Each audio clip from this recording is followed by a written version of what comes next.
The stranger at her door. The New Mexico sun hung low over the horizon, painting the desert in shades of rust and gold.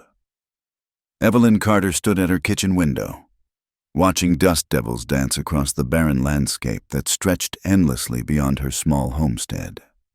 The wooden frame creaked as she leaned against it, her hands still damp from washing the same 3 dishes she'd been using since. She closed her eyes, pushing away the memory. 6 months. 6 months since the fever took them both, leaving her with nothing but this patch of stubborn earth and a heart full of ghosts. The knock came just as shadows began to lengthen across the porch. 3 deliberate raps that made her freeze, dish rag still in hand. Visitors were rare out here, 15 miles from the nearest town. The few who came usually brought trouble or tried to buy her land for pennies on the dollar. Evelyn dried her hands on her apron, fingers brushing against the cool metal of the Colt .45 tucked in her pocket. Living alone had taught her caution. She'd learned to shoot from her late husband James, though she prayed she'd never need to use it. Through the peephole, she saw him tall, broad-shouldered, with long black hair tied back with a leather strip. An Apache warrior. There was no mistaking it. His buckskin shirt was torn and stained dark with what could only be blood, but it was what he carried that made her breath catch. A child, no more than 6 months old, wrapped in a blanket that had seen better days. "Please." His voice came through the door, accented but clear. "The child needs milk. She is dying." Evelyn's hand tightened on the pistol. Everyone knew what the Apache had done to the Brennan family just last spring. The stories told in town were enough to give grown men nightmares. Yet, the baby whimpered, a weak, pitiful sound that cut straight through her defenses. "I have no quarrel with you, white woman," the man continued. I have silver." She heard the clink of coins. "Or I can work, but please, she has not eaten in 2 days." Against every shred of common sense, Evelyn found herself sliding back the bolt. She opened the door just wide enough to see them clearly, keeping the pistol hidden but ready. Up close, she could see the exhaustion etched into his features.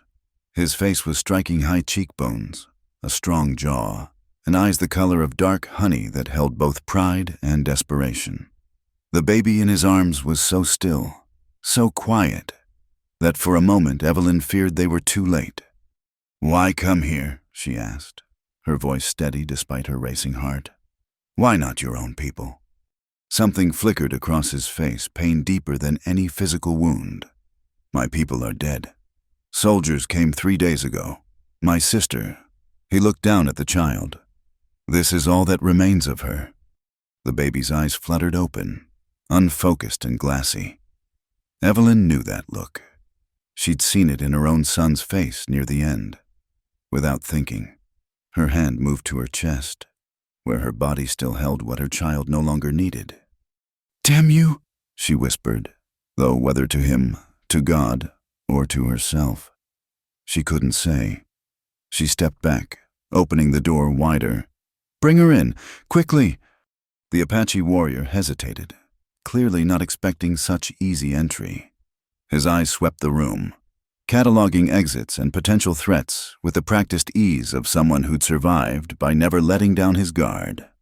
"My name is Dakota," he said, crossing the threshold. "This is Little Fox." "Evelyn," she replied curtly, already moving to clear the kitchen table. "Set her down here, near the lamp where I can see." As Dakota laid the baby down, Evelyn got her first good look at Little Fox. The child was beautiful, with her mother's delicate features and a shock of black hair, but her lips were cracked, her fontanelle sunk in clear signs of severe dehydration. "She needs more than milk," Evelyn said, checking the baby's weak pulse. "She needs water first, just a little. Then we can try." She paused, heat rising to her cheeks. The proper thing would be to mix up some cow's milk, add a bit of sugar. But she could see the baby was too weak to take a bottle. Dakota watched her internal struggle with those penetrating eyes. "You have lost a child," he said. It wasn't a question. That's none of your concern. But her body had already made the decision. She could feel the familiar ache, the fullness that came every few hours like clockwork, her body still performing its maternal duties for a child who would never need them again. "Turn around," she ordered. "I have seen women nurse. Turn around or get out." He turned, and Evelyn lifted the baby with practiced ease. Little Fox was so light, like holding a bird.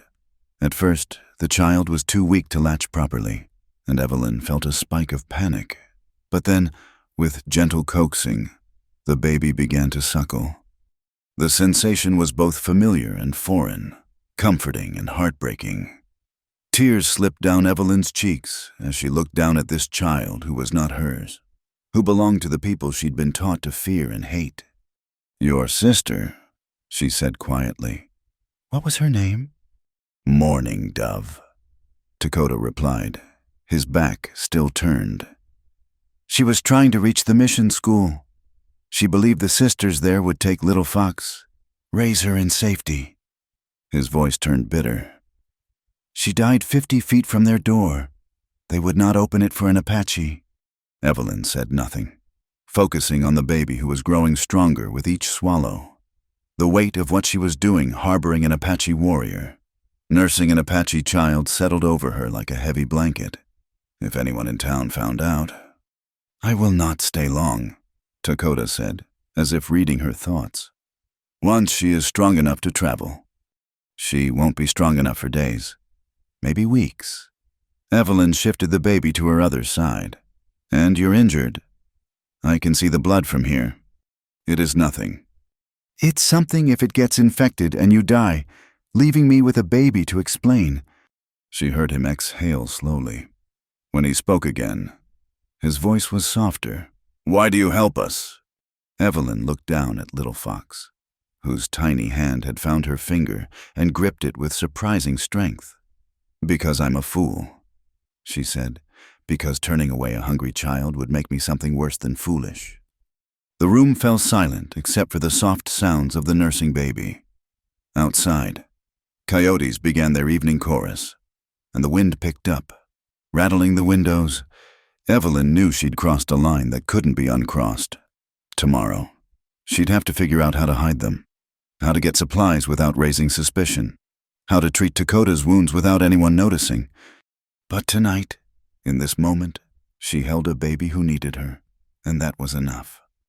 "There's a cot in the barn," she said finally. "It's not much, but it's dry and warm. I'll bring out blankets and something for your wound." "You would trust me so far from the house?" Evelyn almost laughed. "Mister, if you meant me harm, you'd have done it already. Besides," she looked up at him for the first time since she'd begun nursing. "You need me, and we both know it." Their eyes met and held. In that moment, something passed between them, not trust, not yet, but an understanding. They were two people brought together by loss and necessity, bound now by the child who slept peacefully in Evelyn's arms. As if by mutual agreement, they began to work out the practicalities. Dakota would stay hidden during the day. Evelyn would go to town as usual, maintaining the fiction that nothing had changed. They would take it one day at a time, focused only on keeping Little Fox alive. Neither of them spoke of what would happen when the child was well enough to travel. Neither acknowledged the danger that grew with each passing hour. And neither admitted that saving Little Fox had given them something they'd both lost: purpose. As the last light faded from the sky, Evelyn handed the sleeping baby back to Dakota. Their fingers brushed in the transfer, and she pulled back as if burned. "Thank you," he said simply. She nodded, not trusting her voice, as she watched him walk to the barn, baby cradled protectively against his chest. Evelyn touched the pistol still in her pocket. She'd opened her door to danger tonight, invited it in, and fed it from her own body. Heaven help her. She'd do it again tomorrow. Milk, mercy, and mistrust. The rooster's crow pierced the pre-dawn quiet, but Evelyn was already awake. She'd barely slept, every sound from the barn sending her hand to the pistol on her nightstand. "Now!" as pale light crept across the floorboards. She dressed quickly and made her way to the kitchen. Through the window, she could see the barn door still closed. Good. If Dakota had any sense, he'd stay hidden until she gave the all-clear. She heated water for coffee and biscuits, then prepared a tray with enough for 2 adults and some sugar water for the baby. The morning air was crisp as she crossed the yard, her boots crunching on the frost-covered ground. She knocked softly on the barn door, 3 quick raps, followed by 2 slow ones, a signal they'd agreed upon the night before. "It's Evelyn." The door cracked open. Dakota stood there, alert despite what must have been an uncomfortable night. Little Fox was awake in his arms, her dark eyes more focused than they'd been yesterday. "She kept some milk down," he reported, stepping aside to let her enter. "Woke only twice in the night." Evelyn set the tray on a makeshift table fashioned from an old crate in the morning light. She could better see the extent of Dakota's injuries. The wound on his shoulder had bled through the crude bandage she'd given him. "That needs proper tending," she said. "I have some carbolic acid in the house. After we eat." He settled cross-legged on the floor with surprising grace for such a large man. "You should not skip meals. The child needs you strong." It was practical advice, but something in the way he said it made her flush. She busied herself pouring coffee, trying not to think about how intimate this all was, sharing breakfast in her barn with an Apache warrior while she nursed his niece. "Tell me about your sister," she said, needing to fill the silence. "Was she younger than you?" Dakota's jaw tightened, but after a moment, he spoke. "By 10 winters, Mourning Dove was—" He paused, searching for the English words. "Full of hope. She believed the world could be different, better. And you don't." "I believe in what I can see, what I can touch." He gestured to Little Fox. "I see soldiers who shoot women carrying babies. I see missionaries who preach love but lock their doors to dying mothers." Evelyn had no answer to that. She'd heard the sermons about bringing civilization to the territories, about the noble work of taming the frontier. But sitting here, watching this man gently rock his dead sister's child, those words seemed hollow. "My husband used to say the same thing," she admitted. "James never trusted the government men who came through, making promises about the railroad bringing prosperity. Your husband was wise." "He was practical." She smiled sadly at the memory. "Said the only things you could count on in this life were hard work, good land, and family to watch your back. Yet you are alone now." The word stung more than he probably intended. "The fever doesn't care about hard work or good land. It took them both in 3 days. My boy first, then James a day later." "What was your son's name?" She hesitated. She hadn't spoken it aloud in months. Sam. He was 4. Dakota nodded slowly. "A good name, strong." They finished breakfast in companionable silence. When Little Fox began to fuss, Evelyn took her without being asked. Settling into the rhythm they'd established the night before, it should have felt wrong nursing this child while her own lay cold in the ground. Instead, it felt like purpose. "I need to go to town today," she said as the baby fed. "We're low on supplies, and it'll look suspicious if I don't make my usual trip." Dakota tensed. "It is dangerous. More dangerous if people start wondering why I've changed my routine." She adjusted Little Fox's position. "I'll be careful. Get what we need and nothing more." "What will you say if they ask about the extra supplies?" "That I'm stocking up before winter." It wasn't entirely a lie. "People expect a widow to be overcautious." He studied her face. "You are risking much." "So are you, trusting me." "I have no choice." "There's always a choice." Evelyn countered. "You could have kept riding, found another homestead, another woman with milk to spare." "No." His voice was firm. "When I saw you through the window last night, before I knocked, you were washing dishes. Such a simple thing, but your face—" He shook his head. "I knew you would understand loss." The observation was too perceptive, too close to the bone. Evelyn focused on Little Fox, on the small sounds of contentment the baby made. "How do you say her name in your language?" she asked, changing the subject. "Talizi Liba." The words rolled off his tongue like water over stones. "But Little Fox is close enough." "Teach me to say it properly." He looked surprised, but pleased. For the next few minutes, he patiently corrected her pronunciation, his voice gentle and encouraging. It was the most relaxed she'd seen him. When Little Fox finished nursing, Evelyn handed her back and stood. "I should tend that wound before I go." This time he didn't protest. She returned with her medical supplies and hot water. As she worked, cleaning and dressing the bullet graze on his shoulder, she was acutely aware of his proximity, the warmth radiating from his skin, the steady rise and fall of his breath. "The bullet just grazed you," she observed. "You were lucky." Lucky would have been avoiding it entirely. "How did you manage to get away with Little Fox?" His expression darkened. "Mourning Dove hid her in the corn storage.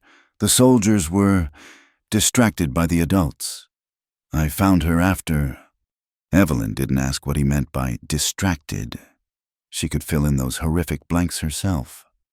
"There," she said, tying off the bandage. "Try to keep it dry and clean. I'll check it again tonight."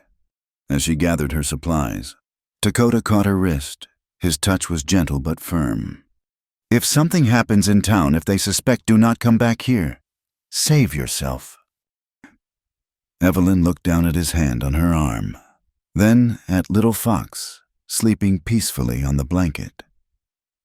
"And leave you both to starve? I don't think so. I can hunt, find another way." With a baby and an injured shoulder, in territory crawling with soldiers looking for Apache, she pulled free of his grip. "You asked me to save her last night.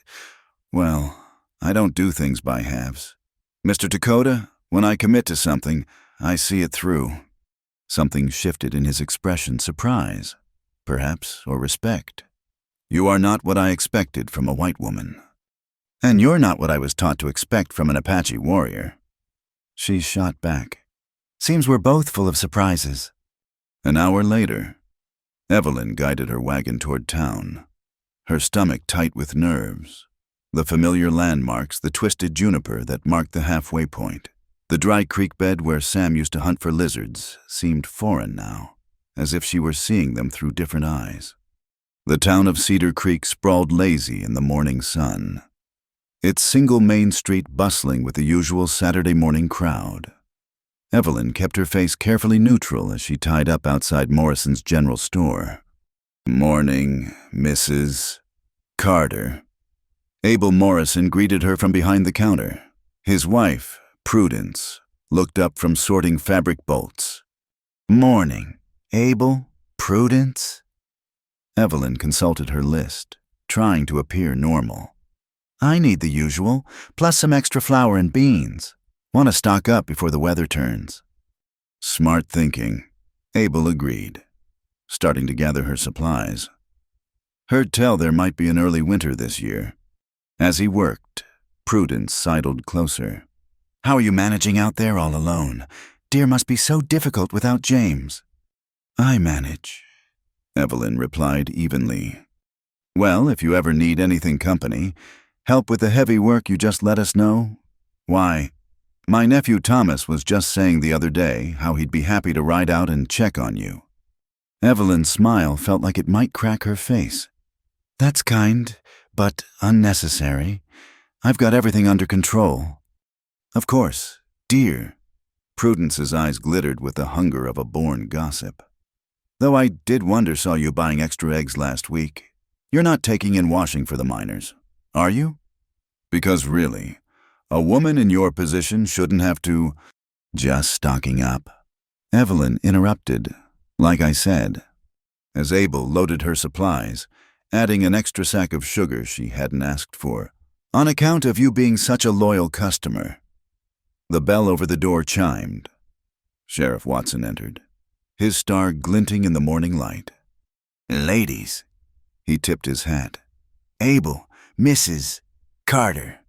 Glad I caught you." Evelyn's heart hammered against her ribs. Sheriff. Wanted to give you a heads up. We've had reports of Apache raiders in the area. Group of bucks split off from the main band after that business at Canyon Creek. The massacre, you mean? Evelyn said before she could stop herself. Watson's eyes narrowed. The military action, he corrected. Point is, they're dangerous. Killed 2 prospectors up near Silver Ridge just this week. You see any sign of Indians near your place? You fire 3 shots. We'll come running. I'll keep that in mind. You do that. He studied her face. Wouldn't want what happened to the Brennan family happening again. Especially not to a widow lady alone. The threat was subtle but clear. Evelyn managed to nod, her mouth dry as dust. I appreciate your concern, Sheriff. After what felt like hours, but was probably only minutes more, Evelyn finally escaped with her supplies. As she drove out of town, she caught a glimpse of herself in the window of the bank. She looked normal tired. Perhaps, but just another widow going about her business. If they only knew. The ride home had never felt longer. Every shadow could be a soldier. Every distant rider a threat. By the time she pulled into her yard, her hands were shaking. Dakota emerged from the barn before she could even set the brake. Concern etched on his features. What happened? Nothing. Everything. She laughed, but it came out cracked. Help me unload. I'll explain inside.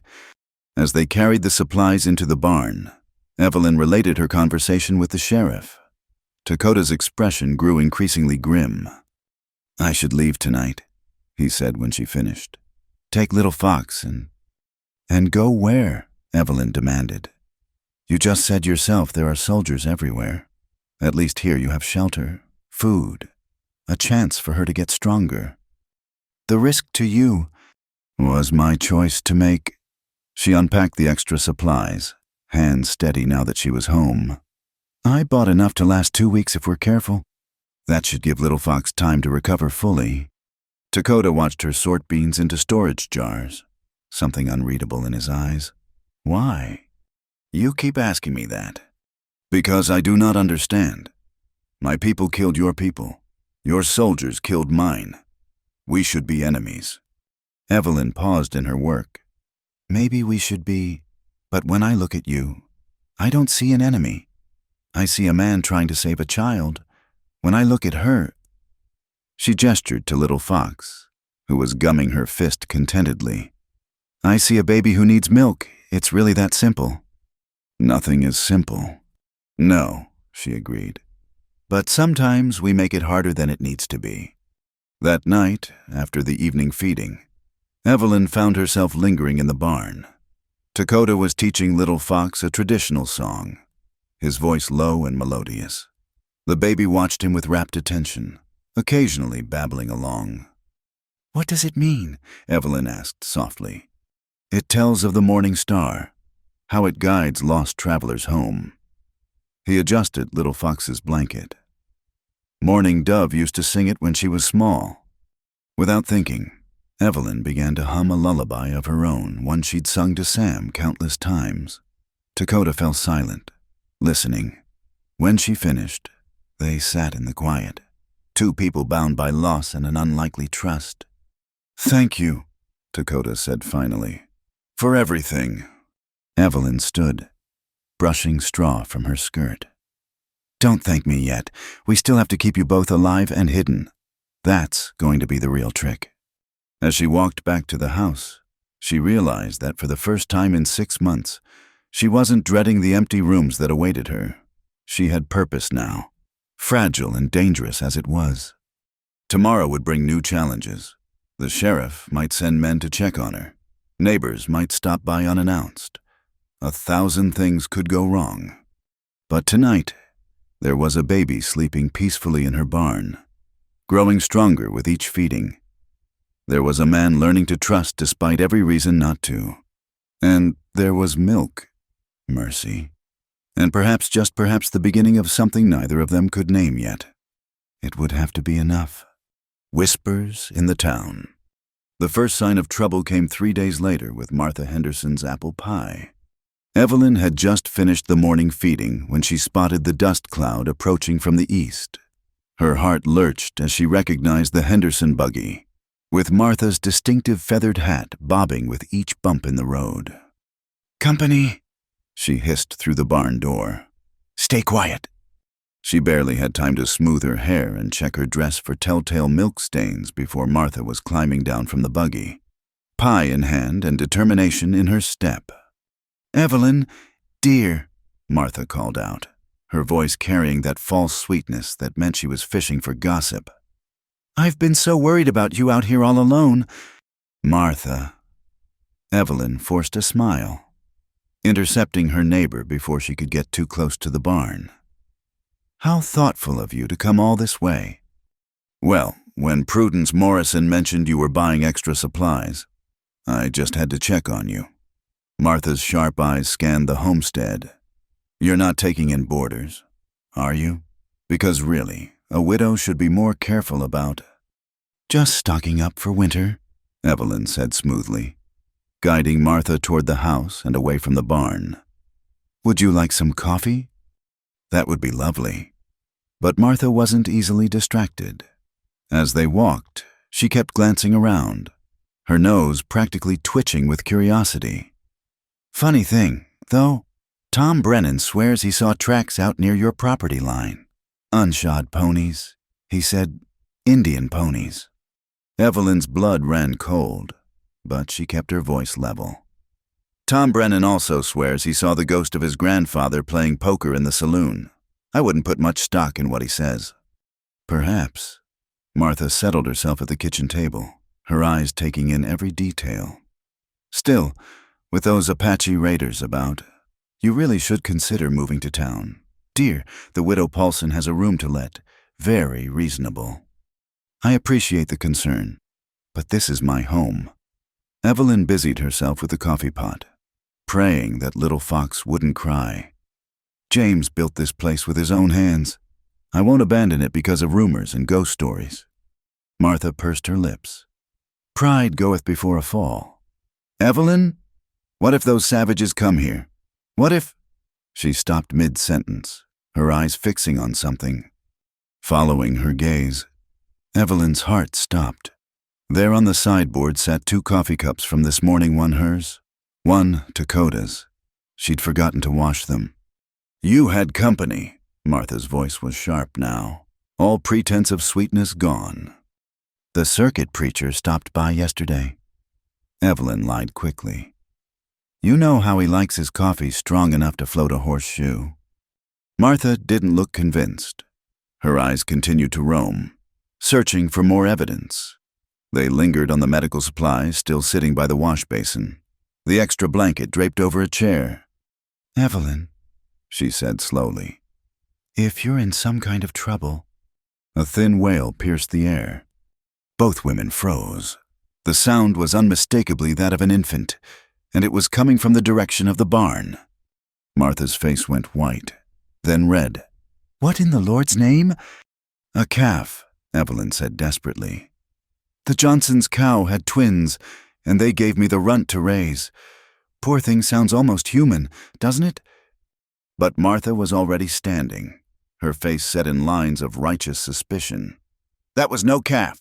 Evelyn Carter, and you know it. What have you done? The wailing grew louder, more insistent.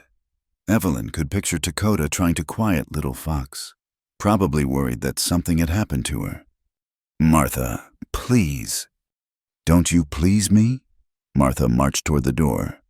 If you've taken in some saloon girl's bastard, thinking to pass it off as your own. It's not what you think. Evelyn moved to block her path. Just let me explain. Explain why you're hiding a baby in your barn like some kind of— Martha stopped, her eyes going wide with a horrible realization. Oh my God, the tracks, the extra supplies. You're hiding them. You're hiding Indians. Martha. But her neighbor was already backing away, her face a mask of horror and disgust. How could you? After what they did to the Brennans, after all the children they've stolen, the women they've— She couldn't even finish. So overcome was she with outrage. "Please, just listen." "I'll listen to nothing from a traitor and an Indian lover." Martha spat the words like venom. "Sheriff Watson will hear about this. The whole town will know what you've done." She fled to her buggy with surprising speed for a woman of her size. Evelyn stood in the doorway, watching her go, knowing that everything was about to unravel. The moment the buggy disappeared over the ridge, Dakota emerged from the barn, little Fox squalling in his arms. How much did she hear? Enough. Evelyn took the baby, trying to calm her. "She'll go straight to the sheriff. We have maybe 2 hours before they come, probably less." Dakota's face was grim. "Then we leave now." "No?" The word came out sharper than she intended. "No, if we run now, it'll confirm everything. They'll hunt us. Hunt you like animals." "What do you suggest?" Evelyn's mind raced. "The root cellar. It's hidden behind the shelves in the pantry. You and Little Fox can hide there while I deal with whoever comes." "And if they search, then I'll convince them not to."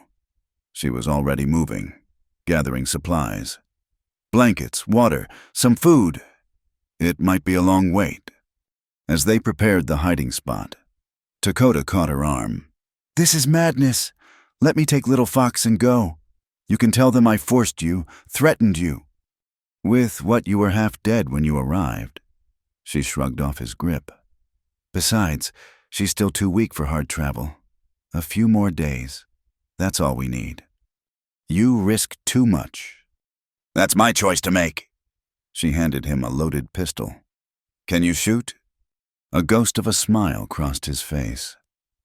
"Better than you might think." "Good, but only if there's no other option. If they find you." She didn't finish.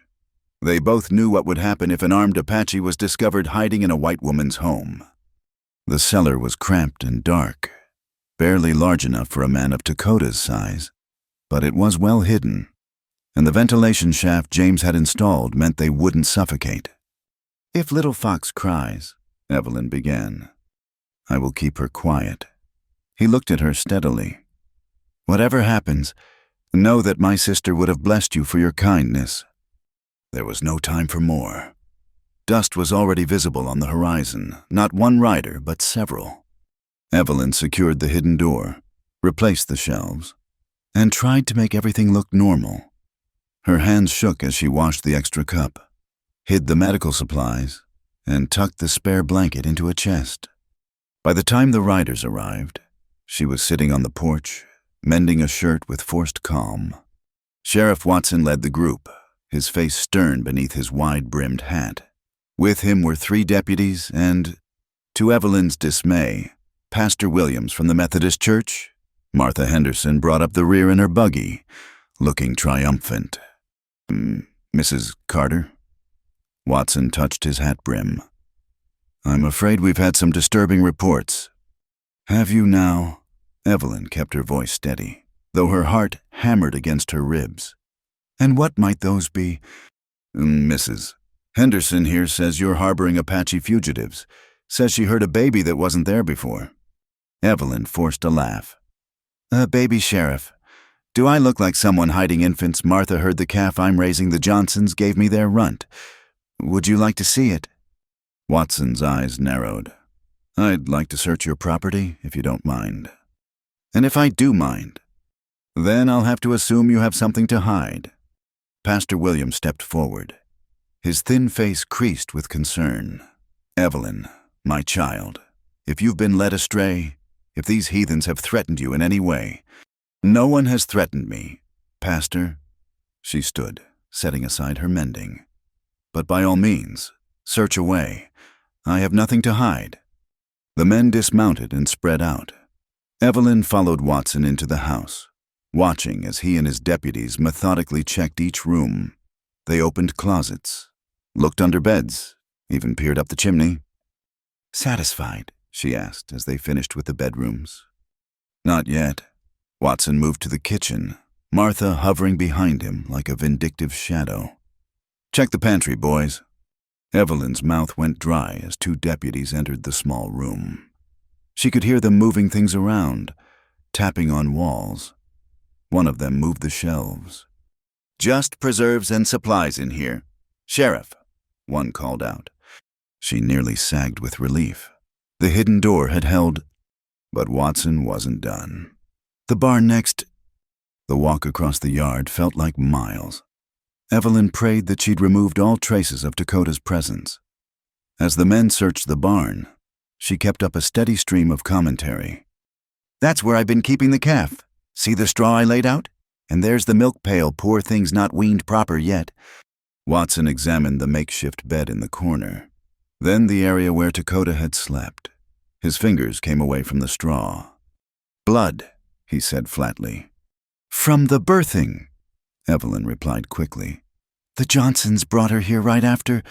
It was a hard labor. That's so. Watson didn't look convinced. He gestured to his men. Check the loft. As they searched above, Martha pushed her way forward. I know what I heard. Sheriff, that was a baby crying, not a calf. Then where is it? Evelyn challenged. You see any baby here? Martha's face flushed. You've hidden it somewhere. Maybe sent them away already. Them? Evelyn laughed, but it sounded hollow even to her. Now I'm hiding multiple Indians, really. Martha, your imagination's running wild. Don't you sass me. Evelyn Carter, I know what I heard. Pastor Williams laid a restraining hand on Martha's arm. Perhaps we should all calm ourselves. Evelyn, you must understand our concern. With the recent attacks. I understand perfectly. Evelyn cut him off. You're scared. So you're seeing Indians in every shadow. But I won't have my home torn apart because Martha Henderson can't tell a calf from a baby. Watson emerged from the loft, dust in his hair and frustration on his face. Nothing up there but hay and mice. Check again, Martha insisted. Check the root cellar, the well house. We've checked everything. Mrs. Henderson. Watson's patience was clearly wearing thin. There's no sign of any Indians here. But the tracks could be from any number of things. Wild ponies, even. He turned to Evelyn. My apologies for the disturbance, ma'am, but you understand we had to be sure. Of course. Evelyn kept her expression neutral, though inside she was screaming for them to leave. But Martha wasn't finished. This is a mistake, Sheriff. Mark my words. She's hiding something. What I'm hiding, Evelyn said coldly, is my grief, which I'd like to get back to, if you don't mind. That stopped them? Pastor Williams had the grace to look ashamed. Even Watson shifted uncomfortably. We'll leave you be, the sheriff said. But Mrs. Carter, if you do see any sign of Indians, you'll let us know immediately, she lied. As they prepared to leave, Watson paused. One more thing.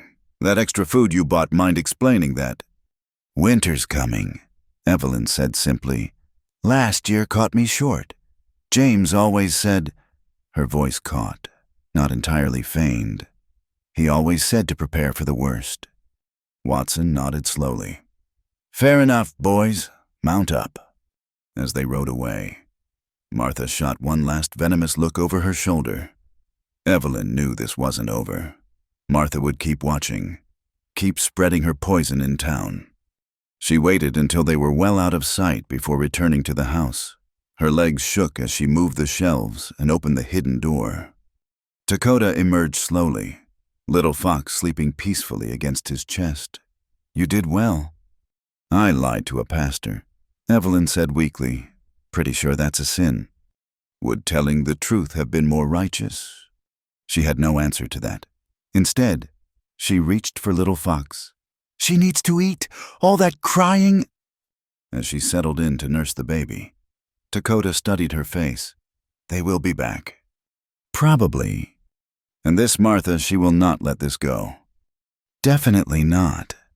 Evelyn managed a wry smile. Martha Henderson's held grudges over borrowed sugar. This'll fuel her gossip for years. Then we should leave tonight. No, Evelyn's voice was firm. They'll be watching now. especially tonight. We stick to the plan. A few more days for little Fox to get stronger. Then you go. And you! She looked down at the baby, who was nursing contentedly. I'll deal with whatever comes. That evening, as shadows lengthened across the desert, Evelyn stood watch at her window. Sure enough, she spotted movement on the ridge, someone keeping an eye on her homestead. "We're being watched," she told Dakota when she brought his supper. He nodded grimly. "I should have kept riding that first night." "Maybe, but you didn't, and here we are." She set down the tray. "I don't do regrets. Dakota, they're a luxury I can't afford. Still, I have brought danger to your door." "No." Her voice was fierce. "Martha Henderson brought danger to my door. Small minds and hard hearts brought danger to my door. You brought a baby who needed help. There's a difference." They ate in silence, both aware that the relative peace of the last few days was shattered. Tomorrow would bring new challenges, new threats. The town would be buzzing with Martha's story. People would take sides. But tonight, in the circle of lamplight, there was still milk for a hungry baby. Still two people bound by necessity and growing trust. Still hope that they could outlast the storm gathering around them. "Tell me about your sister," Evelyn said softly. "Tell me about her hopes for little Fox." And he did, his voice low and melodious in the gathering dark, weaving stories of a woman who believed in bridge building, in a future where her daughter wouldn't have to choose between worlds. Outside, their watcher maintained his vigil. Inside, for just a little while longer, they held the darkness at bay, into the wilderness. The knock came at midnight, urgent and demanding. Evelyn jerked awake, her hand immediately going to the pistol under her pillow. Through the window, she could see torches, too many torches. "Evelyn Carter," Sheriff Watson's voice boomed through the door. "Open up, we have a warrant." Her blood turned to ice. A warrant meant they'd found something, or Martha had convinced enough people to force Watson's hand. She threw on her wrapper and hurried to the barn, not bothering with stealth. They'd hear her anyway. "They're here," she hissed into the darkness. "Take little Fox and go, now." Dakota was already moving, gathering their meager supplies with practiced efficiency. "The cellar?" "No, they have a warrant. They'll tear this place apart." She thrust a cloth bundle into his hands. "Food, water, ammunition. Head northwest toward Devil's Canyon. There's an old mine shaft about 5 miles out. Hide there." "You cannot face them alone." "I can, and I will." The pounding on the door grew louder. "Go out the back. Stay low. I'll buy you time." For a moment, their eyes met in the darkness. Then he was gone, melting into the night with little Fox clutched against his chest. Evelyn ran back to the house, mussing her hair and trying to look like she'd just woken. She opened the door to find not just Watson, but Judge Harrison, Martha Henderson, and at least a dozen armed men. "What is the meaning of this?" she demanded, injecting outrage into her voice. Judge Harrison, a thin man who always reminded her of a hungry crow, stepped forward. "Mrs. Carter, we have testimony that you're harboring fugitives, Apache raiders. To be specific, testimony from whom Martha Henderson, who thinks every shadow is an Indian, from Tom Brennan," Watson said grimly. "He tracked those unshod ponies right to your property line. Found other signs too, a piece of Apache beadwork caught on your fence." Evelyn's heart sank. She'd been so careful, but apparently not careful enough. "I don't know anything about beadwork." "Then you won't mind if we search?" Harrison's smile was cold. "Every inch of your property, Mrs. Carter. And this time, we'll be thorough." They swarmed her homestead like locusts. Men with torches spread out across her land, their shouts echoing in the night. Inside, they overturned furniture, emptied drawers, even pried up floorboards. "This is destruction, not searching," Evelyn protested as someone smashed her china cabinet. Quiet woman. Deputy Collins, a brute who'd always eyed her with suspicion, grabbed her arm roughly. You'll speak when spoken to. Watson, to his credit, looked uncomfortable. Easy, Collins. She's not under arrest. Yet. The search went on for what felt like hours.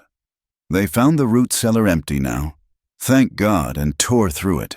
They discovered her hidden stores of food and ammunition, which only increased their suspicion. Planning for a siege, Mrs. Carter, Harrison asked. Planning for winter, she shot back. Or is that illegal now? Then came the shout from the barn. Sheriff found something. Evelyn's heart stopped. They all trooped out to see Deputy Collins holding up a small blanket, one with distinctive Apache patterns woven into the fabric. Still going to deny it, Martha crowed triumphantly. I bought that at a trading post, Evelyn said desperately. Months ago, for my son, before he died. But even Watson didn't look convinced now. Search the perimeter, he ordered. Check for fresh tracks. It didn't take long. Sheriff footprints heading northwest, man's boots and moccasins. Fresh, maybe an hour old. Watson turned to Evelyn, his face grave. Mrs. Carter, I'm placing you under arrest for aiding and abetting fugitives. This is insane, but even as she protested, she was calculating. An hour's head start. In the dark, carrying a baby. It might be enough. Lock her in her house, Harrison ordered. Post guards. At first light, we ride after them. You can't just imprison me in my own home. Would you prefer the jail? Harrison's eyes glittered. Because that can be arranged. As they marched her inside, Martha leaned close. I told you pride goeth before a fall. You should have listened. Evelyn met her gaze steadily. I'd rather fall with pride than stand with cowards. Martha recoiled as if slapped. They locked her in her bedroom, posting 2 guards outside. Through her window, she could see men settling in for the night, building fires, making themselves at home on her property. But Evelyn wasn't done yet. Moving quietly, she changed into her riding clothes, split skirt, sturdy boots, James's old coat that still smelled faintly of tobacco. She packed quickly medical supplies, ammunition, food that would travel. Her hands moved with purpose, no longer shaking. The window was her only option. Thank God James had insisted on ones large enough to escape through in case of fire. She eased it open, wincing at every creak.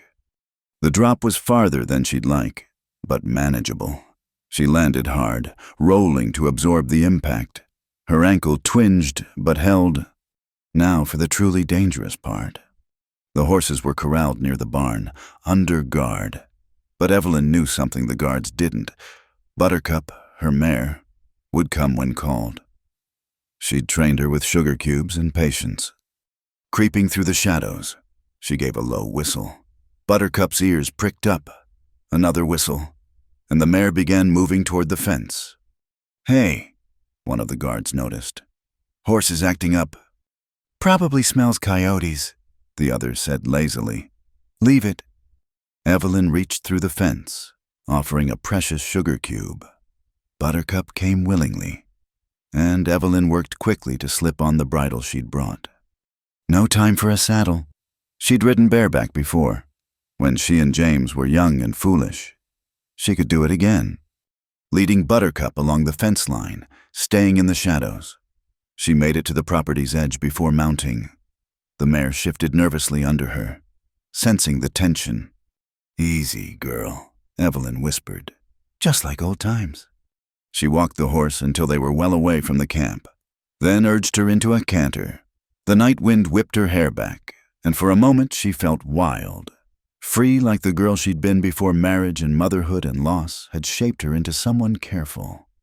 Devil's Canyon loomed ahead, a black gash in the landscape. The old silver mine had been abandoned for years after it played out. James had shown it to her once, warning her to stay away. The shafts were unstable, dangerous, perfect for hiding. She found them by following the soft sound of little foxes whimpering. Dakota emerged from the mine entrance like a shadow, weapon raised. "It's me," she called softly. "Evelyn." He lowered the rifle, confusion clear even in the darkness. "Why are you?" "They found evidence. They'll come at dawn." She slid off Buttercup, her legs shaky. "We need to go. Now." You think I'm letting you face the desert alone with a baby?" She was already checking Little Fox, relieved to find her alert despite the rough travel. "I told you when I commit to something, I see it through. They will hunt you too now. You will lose everything." "I've already lost everything that mattered," she said quietly.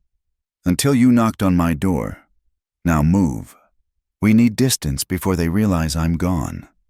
They traveled through the rest of the night, Evelyn on Buttercup with Little Fox secured against her chest, Dakota on foot, moving with an endurance she envied. He led them through terrain she never would have attempted, narrow canyon passages, hidden washes, paths that seemed to disappear behind them. As dawn painted the sky purple and gold, they finally stopped in a cluster of rocks that formed a natural shelter. "We rest here," Dakota announced, already checking the perimeter. "The rocks will hide us from view, and there is water nearby." Evelyn slid from the horse, her body screaming protests. Everything hurt, but Little Fox was stirring, ready for her morning feeding. As she nursed the baby, exhaustion crashed over her like a wave. "What have I done?" she whispered. "You have chosen life over fear," Dakota said simply. He was building a small, smokeless fire, his movements efficient. It is no small thing. "I'm a fugitive now. They'll paint me as a traitor, an Indian lover, You are a woman who would not let a child die." His voice was firm. "The rest is just words." Little Fox finished nursing and gazed up at Evelyn with those dark, trusting eyes. In that moment, the magnitude of her choice hit fully. There was no going back. The life she'd known, the respectability she'd clung to, the grave she'd visited every Sunday, all gone. "Teach me," she said suddenly. Dakota looked up from the fire. "Teach you what?" "Everything. How to survive out here. How to track, to hide, to find water. How to shoot that bow you carry." She managed a wry smile. "If I'm going to be a fugitive, I might as well be a capable one." Something shifted in his expression. Respect, perhaps, or recognition. "The land is a harsh teacher." "I've had harsh teachers before." She adjusted Little Fox's position. "I'm still here." They spent the day hidden in the rocks. Dakota showed her how to read the signs of pursuit in the distant dust clouds, bird patterns, the behavior of small animals. Evelyn learned to move quietly, to find water by watching where the bees flew, to make a shelter that would blend with the landscape. "Your husband," Dakota said during one of their rest periods. "He did not teach you these things." James believed in civilization. Evelyn replied, "In taming the land, making it serve us. He was a good man, but he never understood that sometimes you have to bend instead of break." And now, she looked out over the vast expanse of desert, beautiful and terrible in its indifference. "Now I think maybe the land was never meant to be tamed. Maybe we're the ones who need taming." That evening, as they prepared to move again, Dakota handed her something, a knife in a beaded sheath. "It was my sister's," he said quietly. "She would want you to have it." Evelyn drew the blade, noting its perfect balance, the worn handle that spoke of years of use. "I can't." "You can. You have earned it." He showed her how to strap it to her belt, within easy reach. "Tomorrow, I will teach you to use it properly." They traveled by night, rested by day. Each mile took them farther from the life Evelyn had known, deeper into a world that operated by different rules. She learned to read Dakota's silences, to understand the subtle shifts in his expression. He learned to accept her help, to trust her judgment. And Little Fox thrived. Despite the hardships, the constant movement, she grew stronger each day. Her eyes grew bright and curious, following everything with intense interest. She knows she is loved. Dakota observed one evening as Evelyn sang softly to the baby. It makes her strong. All children should know that, Evelyn replied, thinking of Sam, of all the children caught in the crossfire of adult hatred. On the fourth night, they finally stopped running. They'd reached a place Dakota knew, a hidden valley with water, game, and natural fortifications. We can defend here if needed, he explained, and there are paths known only to my people. We will be safe for a time. And then, he was quiet for a long moment. I do not know. The world is changing. The old ways are dying. But perhaps, he looked at Little Fox, then at Evelyn. Perhaps there is room for new ways. As Evelyn prepared their evening meal rabbit that Dakota had snared, roots he'd shown her were edible. She realized that she felt more at peace than she had in months. It made no sense. She was a fugitive, living rough, facing an uncertain future. But she was also alive in a way she hadn't been since Sam died. Every moment mattered out here. Every choice had weight, and she was not alone. Thank you, she said suddenly. Dakota raised an eyebrow. For what? For knocking on my door that night? For giving me a reason to keep going? He studied her face in the firelight. It is I who should thank you. You gave up everything. No, she shook her head. I gave up nothing that truly mattered. And I gained... She looked at Little Fox, at the vast, star-filled sky, at the man who'd become her unlikely partner. I gained a life worth living again. The desert stretched endlessly around them, hostile and beautiful.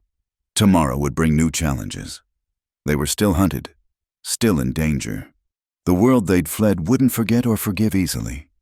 But tonight, in this hidden valley, they were a strange sort of family bound not by blood or law, but by choice and necessity and something that might, eventually, become love. The wilderness had claimed them, but perhaps that wasn't a curse. Perhaps it was a blessing. The warrior said she was his prize. The storm came without warning on their second week in the valley. Dark clouds rolled in from the west, bringing with them a deluge that turned the dry arroyos into raging torrents. They huddled in a shallow cave, Little Fox protected between them, as nature demonstrated her indifference to human plans.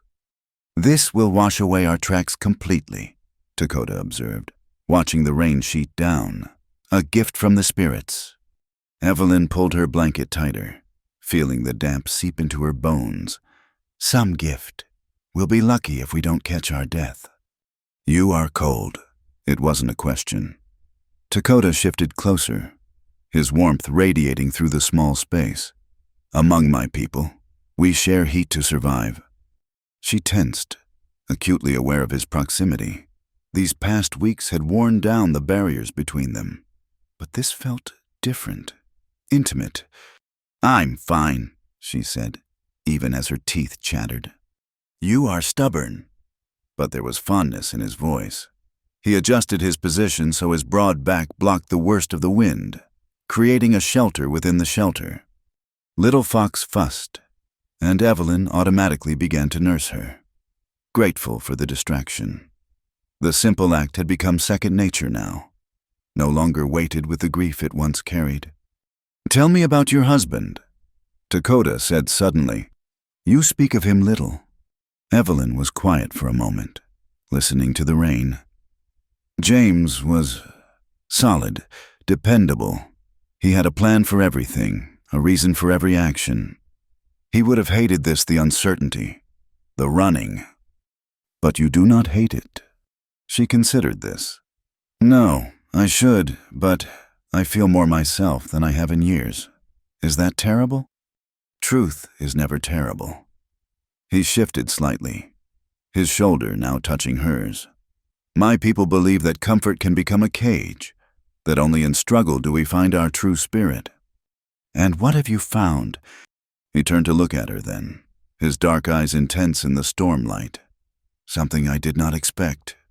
The cave suddenly felt smaller, the air charged with more than just the storm. Evelyn found herself studying his face, the strong lines softened by shadow, the way his hair fell loose from its usual tie. "Dakota, you saved us," he said quietly. "Not just with milk and medicine. You gave us hope when I had none left. In my culture, such a debt." He paused, seeming to struggle with the words. "You have become precious to me. Evelyn Carter, you are my prize from this tragedy." The words should have offended her prize, like she was something won or claimed, but the way he said it, with such reverence and uncertainty, transformed the meaning. "I'm not a prize," she said softly. "I'm not something to be won or owned." "No," he shook his head, frustration creasing his brow. "The word is wrong. In my language," he spoke a phrase in Apache, liquid and warm. "It means gift beyond price, treasure freely given, but also," he hesitated, "also beloved who chooses." Her breath caught. "Dakota, I know what I am to your people," he continued, his voice rough. "A savage, an enemy. I know what you have sacrificed to help us, but still, I must speak this truth." He turned fully toward her, one hand coming up to cup her face with infinite gentleness. "You are the sunrise after the darkest night. You are the water in the desert. You are—" "Stop!" The word came out as barely a whisper. "Don't say things you don't mean. Don't—" "I mean every word." His thumb traced her cheekbone. "But I will not take what is not freely given. Among my people, love is not conquest. It is gift." Little Fox had fallen asleep, milk drunk and content. Evelyn carefully laid her on the blanket between them, her hands shaking slightly. When she looked up, Dakota had moved back, giving her space. "You barely know me," she said. "I know you chose mercy over fear. I know you sing to Little Fox when you think I sleep. I know you gave up everything for strangers." His voice dropped. "I know you still cry for your son in the quiet hours before dawn." The last observation broke something in her. "How?" "Sound carries in the desert. I have wanted to comfort you, but—" He gestured helplessly. "What comfort can I offer, I who have brought such disruption to your life?" "You brought life back to my life," she corrected. "I was just existing before, going through motions. Now I have purpose again." "Is that all purpose?" She met his gaze steadily. "You know it's not." The admission hung between them, heavy as the storm-charged air. Dakota's expression shifted through several emotions: hope, fear, determination. "Then I will say this once, and then speak of it no more unless you wish." He took a breath. "By the laws of my people, you would be my prize, the woman who proved herself through courage and compassion. But I see now that your people's words are better. I do not want a prize. I want a partner. I want the woman who argues with me about hunting roots and laughs when Little Fox grabs my hair. I want—" Evelyn silenced him the only way she could think of, by pressing her lips to his. The kiss was awkward at first, noses bumping, both of them uncertain. Then Dakota's hand came up to cradle her head, angling it just so. And suddenly it wasn't awkward at all. It was heat and promise and a claiming that went both ways. When they broke apart, both breathing hard, Evelyn found herself smiling. So much for Apache stoicism. "You make me forget myself," he admitted, his forehead resting against hers. "Good." She pulled back slightly. "But understand this, I'm not your prize. I'm not anyone's prize. If this is going to be something, we do it as equals." "Yes," the agreement came instantly. "Teach me your ways, I will teach you mine. We will make something new. And if your people don't accept me, if we can never stop running, then we run together." He glanced down at Little Fox. "The three of us." The baby stirred in her sleep, one tiny hand reaching out, instinctively. Both adults moved to soothe her, their hands meeting over her small form. I won't be some Indian bride in a dime novel, Evelyn warned, swooning and surrendering to the savage warrior. Dakota's lips twitched. And I will not be the noble savage, mysteriously wise and tragically doomed. Good, because you snore terribly, and your wisdom mostly consists of knowing which cactus won't kill us. You talk in your sleep, mostly about needing more coffee. You eat all the good pieces of rabbit and leave me the stringy bits. You cannot tell north from south without the sun.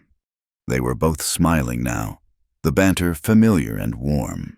This was what had grown between them in the hard days of travel, not just attraction, but genuine liking, partnership. The storm was beginning to pass, sunlight breaking through in golden shafts. The valley below looked washed clean, sparkling with promise. I need time, Evelyn said finally. This is bigger than just us. Time we have. Dakota settled back against the cave wall. But Evelyn, know that when you are ready, I will be here, not to claim you as a prize, but to stand beside you as we face whatever comes. She nodded, throat tight with emotion. And if I'm never ready, if this is too much, then I will be grateful for what we have shared and ask for nothing more. He paused. But I will hope. They spent the rest of the storm in comfortable silence. Little Fox between them like a small bridge. When the rain finally stopped, they emerged to find the world-transformed flowers blooming in the desert, birds singing, the air sweet with sage and wet earth. It's beautiful, Evelyn breathed. Yes, but Dakota wasn't looking at the valley. She flushed under his gaze. Don't start. I say nothing, but his smile was warm. That evening, as they made camp in the open air, everything felt different.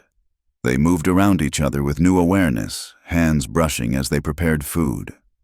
Glances that lingered too long, attention that was sweet rather than strained. You're staring, Evelyn accused as she fed Little Fox. I am appreciating. He was cleaning his rifle. Movements precise. There is a difference. Is there now?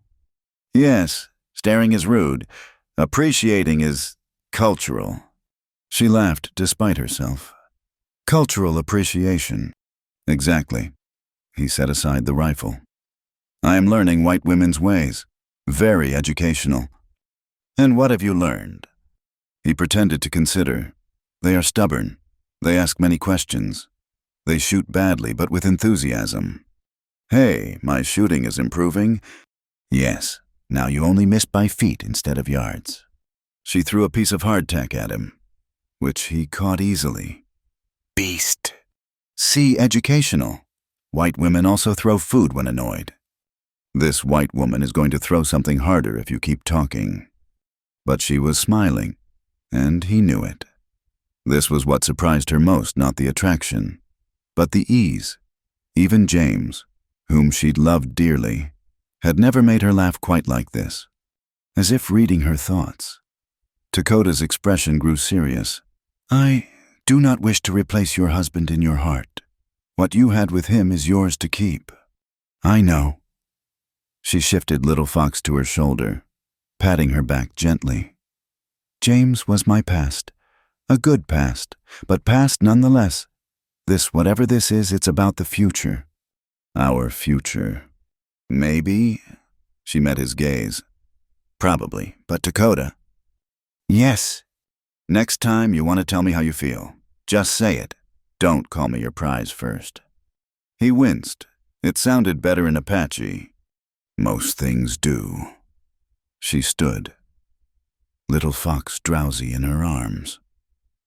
Now, are you going to teach me those words you used earlier? The real meaning? His eyes lit up. Which words? You know which ones. Beloved who chooses. He rose as well, moving closer. Ah, those words. He spoke them again in Apache, slowly so she could hear each syllable. But they mean more than I said. They also mean heart that answers mine. Soul that sees clearly. Woman who makes warrior weak. That's a lot of meaning for 3 words. Apache is an efficient language. He tucked a strand of hair behind her ear. Your turn. How do you say it in English? She considered, then smiled. Partner, friend, maybe something more. That is many words for simple meaning. English is a complicated language. Or white women are complicated. That too. She started toward her bedroll, then paused. Dakota, I'm glad you knocked on my door that night. So am I. His voice was soft, more than words in any language can say. As she settled in for sleep, Little Fox tucked safely beside her. Evelyn felt something she hadn't experienced in so long she'd almost forgotten its name: anticipation. For tomorrow, for possibilities, for a future that was uncertain but no longer empty. Across the fire, Dakota kept watch, his profile strong against the stars. Not her prize, not her captor, not her savior, just a man who'd lost everything and found something unexpected, just as she had. The desert sang its night song, around them coyotes in the distance. Wind through stone, the rustle of small lives continuing despite the great dramas of humans. And Evelyn slept peacefully, dreaming not of what was lost, but of what might yet be found.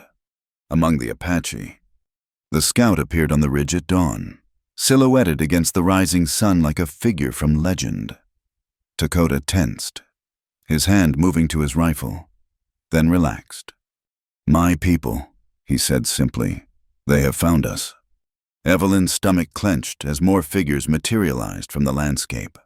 5, 10, 15. Apache warriors, moving with the fluid grace of shadows. They surrounded the small camp in minutes, weapons ready but not raised. An older warrior stepped forward, his face weathered by sun and time. He spoke rapidly in Apache, his eyes never leaving Evelyn. This is Nantan, Dakota explained, war chief of my band. He asks why I bring a white woman to our sacred places. And Little Fox, Evelyn asked, instinctively pulling the baby closer. Nantan's expression softened slightly at the sight of the child. He spoke again, and Dakota translated. He knows she is Mourning Dove's daughter. He grieves for my sister, but you. He hesitated. He says white women bring soldiers. Always. Tell him I'm already hunted by my own people, Evelyn said. Tell him I can't bring what's already chasing me.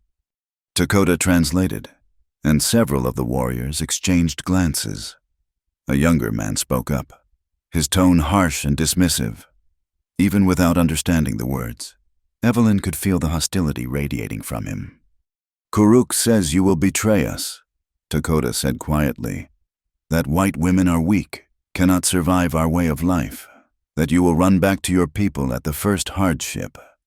Then Kuruk doesn't know me very well, Evelyn replied evenly. A few of the warriors chuckled at her response, but Kuruk's face darkened. He spat words that made Dakota stiffen. What did he say? It does not matter. It does to me. What did he say? Dakota's jaw tightened.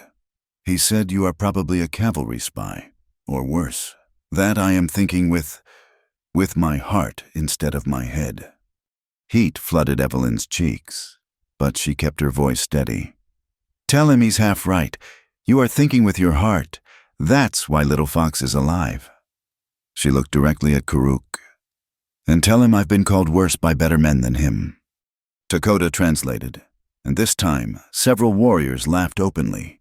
Even Nantan's stern expression cracked slightly. He barked an order, and the warriors began to lower their weapons. We go with them. Dakota told her, to the main camp. There the council will decide. Decide what? Whether you live, whether you stay, whether... He paused. Whether we can keep Little Fox. The last possibility hit her like a physical blow. They wouldn't take her. She has family among the band, aunts, cousins. They have claim... Evelyn clutched the baby tighter. These past weeks. She'd allowed herself to forget that Little Fox wasn't hers. that their makeshift family was built on tragedy and circumstance. The journey took most of the day. Evelyn rode Buttercup, Little Fox secured against her chest, while the Apache moved on foot with tireless endurance. They traveled paths she never would have found through slot canyons barely wide enough for the horse, across ridges that seemed impassable, always climbing higher into the mountains. No one spoke to her, though she caught many stares. The warriors ranged in age from boys barely past childhood to men older than Nantan. All watched her with expressions ranging from curiosity to outright hostility. They have never seen a white woman nurse an Apache baby. Dakota explained during a brief rest. It challenges what they believe. And what do they believe? That your people hate ours too much for such kindness. Maybe they're right about most of my people, Evelyn admitted. But not about me. The camp, when they finally reached it, took her breath away. Hidden in a valley accessible only through a narrow defile, it sprawled along a clear stream bordered by cottonwoods. Traditional wickiups dotted the landscape, smoke rising from cooking fires, children running between them like small wild things. Everything stopped when they entered. Women emerged from their work. Children froze mid-play. Old men looked up from their tasks. All eyes fixed on Evelyn, the white woman carrying an Apache child. A woman rushed forward, tears streaming down her face. She reached for Little Fox, speaking rapidly in Apache. "Mourning Dove's cousin," Dakota explained. "She wants to hold her." Every instinct screamed at Evelyn to refuse, to keep the baby close. But she saw the grief in the woman's eyes, the desperate hope. Slowly, carefully, she handed Little Fox over. The woman cradled the baby, sobbing openly now. Other women gathered around, touching Little Fox's face, her hands, marveling at how healthy she looked. "They are saying you saved her," Dakota translated. "That she should be dead, but you gave her life." An elderly woman approached, her face deeply lined, but her eyes sharp as obsidian. She studied Evelyn for a long moment, then spoke. "This is Dakea," Dakota said. "Medicine woman. She asks if it's true if you nursed Little Fox with your own body." "Yes," Evelyn replied simply. Dakea reached out and touched Evelyn's chest, right over her heart. She spoke again, her voice carrying the weight of authority. "She says you carry the spirit of a mother who has lost, that the milk of grief became the milk of life." Dakota's voice was thick with emotion. "It is a powerful thing." The crowd parted as an ancient man approached, supported by two younger warriors. His hair was white as snow, his face a map of countless years, but his presence commanded immediate respect. "Grandfather," Dakota said, bowing his head. "This is Chief Cochise's brother, Nyanesgani. He leads our band." The old chief studied Evelyn with eyes that seemed to see through to her soul. When he spoke, his voice was like wind through dry leaves. "He asks why you saved the child of your enemy." Dakota translated. Evelyn met the chief's gaze steadily. "She wasn't my enemy. She was just a baby who needed milk." "And now what do you want?" "To see her grow strong, to keep her safe, to—" She glanced at Dakota. "To be worthy of the trust that's been placed in me." The chief nodded slowly. He spoke at length, gesturing occasionally to the crowd, to Little Fox, to the mountains surrounding them. "He says you will be tested." Dakota summarized. "Our life is hard. If you fail, you leave. If you bring danger to us, you die. But if you prove yourself—" He paused. "You may stay. And Little Fox, she belongs to the people, but the one who saved her has first claimed to raise her." Relief flooded through Evelyn. "What kind of tests?" Before Dakota could answer, Kuruk stepped forward. He spoke challengingly, and several young warriors nodded agreement. "He says you must work like Apache women work, hunt like we hunt, survive like we survive." Dakota's expression was grim. He hopes you fail. Then I'll have to disappoint him. They gave her a wickiup at the edge of camp, a small dome of bent saplings covered with brush and hides. It was cramped compared to her house, but it was warm and dry. I will stay close, Dakota said as he helped her settle in. Some here, they need time to accept this. And you, she looked up at him. What's your place here? I've brought you trouble. My place is what I make it.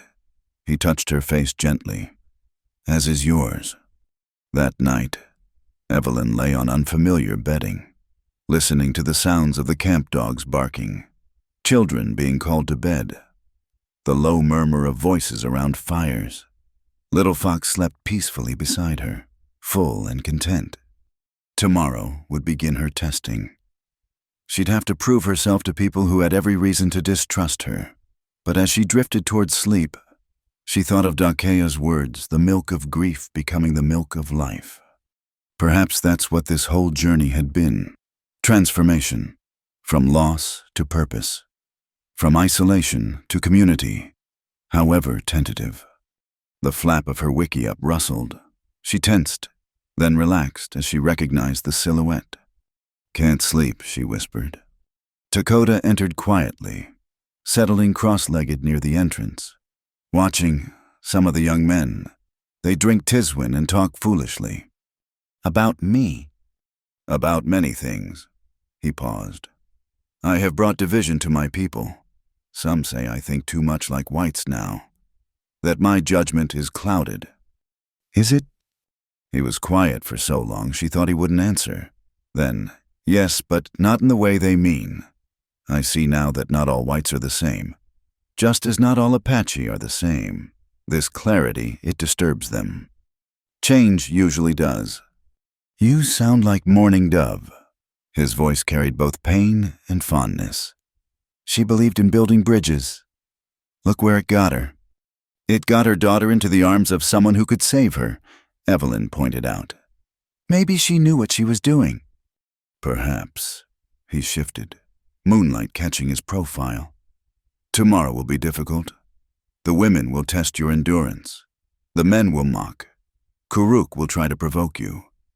I've faced worse than mockery. Have you faced grinding corn for hours until your hands bleed carrying water up steep paths? Butchering game while others laugh at your clumsy attempts? No, she admitted. But I've buried a husband and child. I've been driven from my home. I've chosen love over safety. If I can do that, I can learn to grind corn. He smiled then, a flash of white in the darkness. You continue to surprise me. Good. I'd hate to be predictable. Never that. He rose to leave, then paused. Evelyn, wear your hair braided tomorrow. Loose hair catches on everything. And the knife I gave you, keep it visible. It shows you have protection. Whose protection? Mine. He met her eyes. Let them make of that what they will. After he left, Evelyn lay awake thinking. She was in the heart of Apache territory, surrounded by people who had every reason to hate her. Her old life was gone forever. She faced tests she might fail, hostility she might not overcome. And yet, she felt more alive than she had in years. Little Fox stirred, making soft baby sounds. Evelyn soothed her automatically, humming the lullaby that had become their routine. Tomorrow would bring challenges. But tonight, she had a warm shelter, a baby who needed her, and somewhere nearby, a man standing watch. The milk of grief had indeed become the milk of life. Now she had to prove she deserved the gift. As sleep finally claimed her, she heard the distant sound of Apache voices raised in song, mournful and beautiful, telling stories she didn't yet understand but hoped someday to learn. She was no longer just Evelyn Carter, widow and outcast. She was something new, something still forming, and despite everything, or perhaps because of it, she was ready to discover what that might be. The cavalry hunts again. The warning came at dawn, a young scout racing into camp. His horse lathered with sweat and fear in his eyes. His words sent the camp into controlled chaos. Soldiers. Dakota translated tersely as he burst into Evelyn's wiki-up.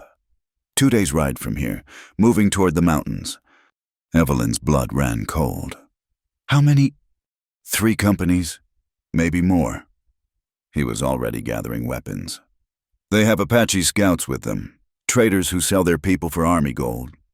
All around them, the camp transformed. Women packed essentials with practiced efficiency. Children were gathered and quieted. Warriors prepared weapons. It was a dance they'd performed too many times before. "Where will we go?"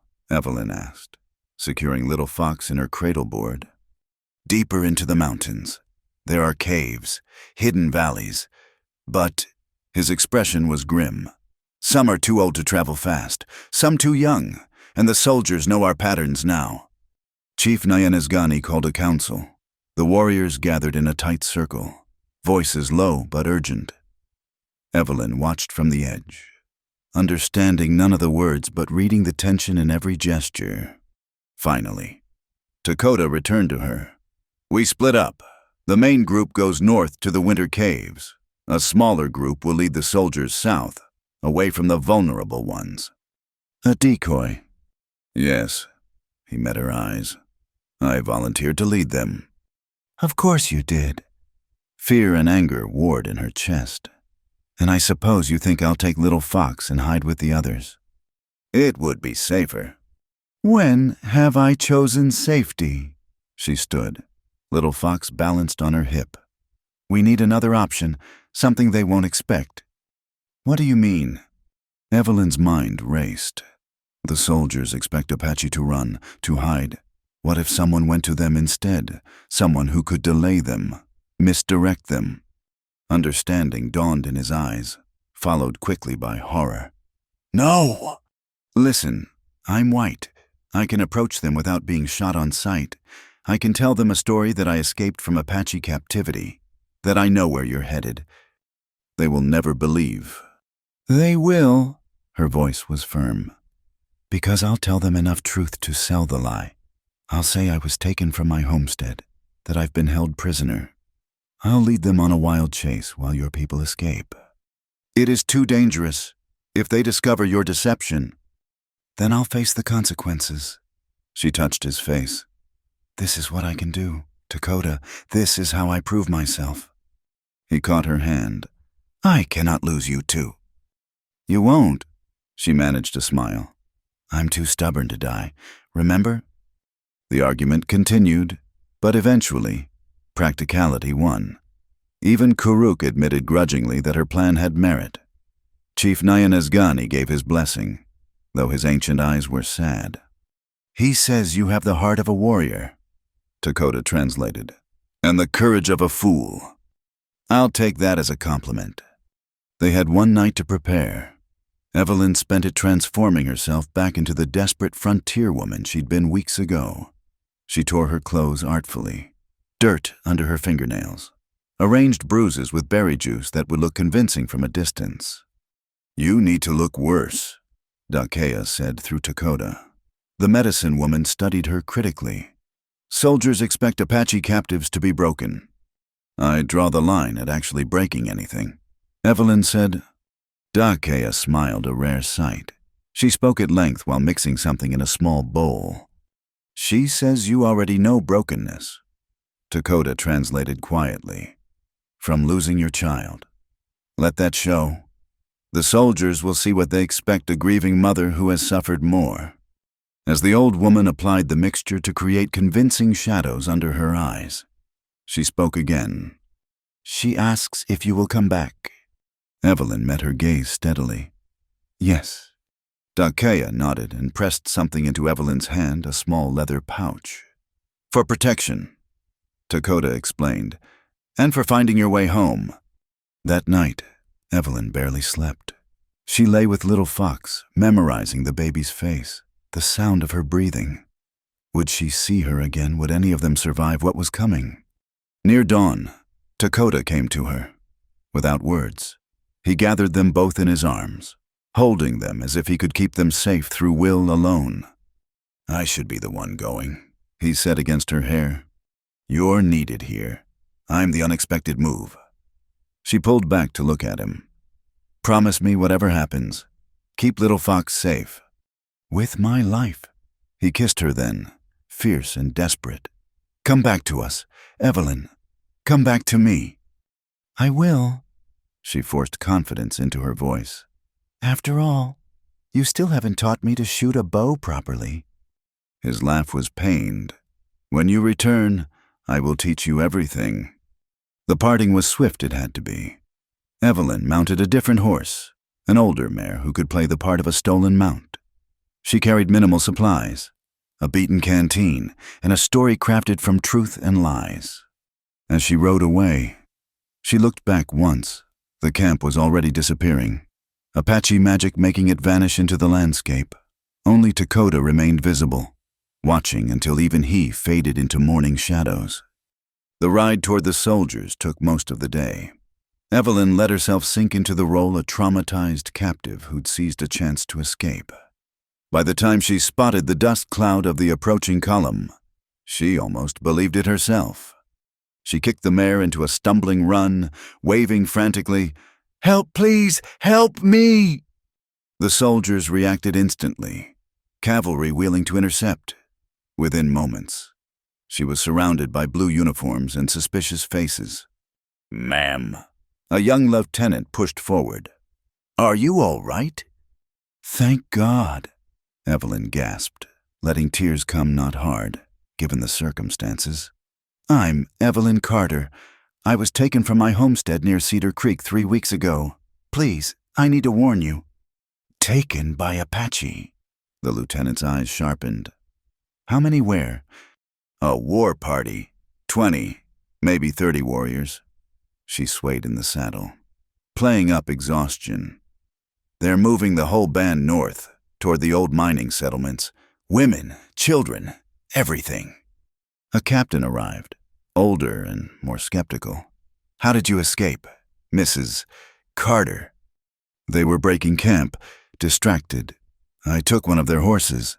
She met his eyes, letting him see carefully crafted desperation. "Please, there's a baby with them, a white child they took. We have to—" "A white child."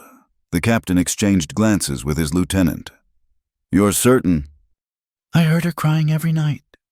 The lie tasted bitter, but Evelyn pushed on. "There may be half a day ahead, moving slow with so many." The captain studied her for a long moment. "You've been through an ordeal, ma'am. We'll get you to safety." "No," she grabbed his sleeve. "That baby, we can't leave her with those savages. Please, I can show you which way they went. I memorized the landmarks." It was a calculated risk. Any sensible woman would want to get as far from her captors as possible, but a desperate mother, thinking of another woman's child. The captain's expression softened slightly. "Lieutenant Morrison, have the men set up a temporary camp. We'll rest here, let Mrs. Carter recover. Then—" "There's no time." Evelyn let hysteria creep into her voice. "They'll be into the deep canyons by tomorrow. You'll never find them." "Ma'am, you're clearly exhausted." "I'll rest when that baby is safe." She straightened in the saddle. "I couldn't save my own son from the fever, but by God, I won't let another child suffer if I can help it." The invocation of her dead child did what nothing else could. The soldier's suspicion melted into sympathy. The captain nodded slowly. "Very well, Lieutenant.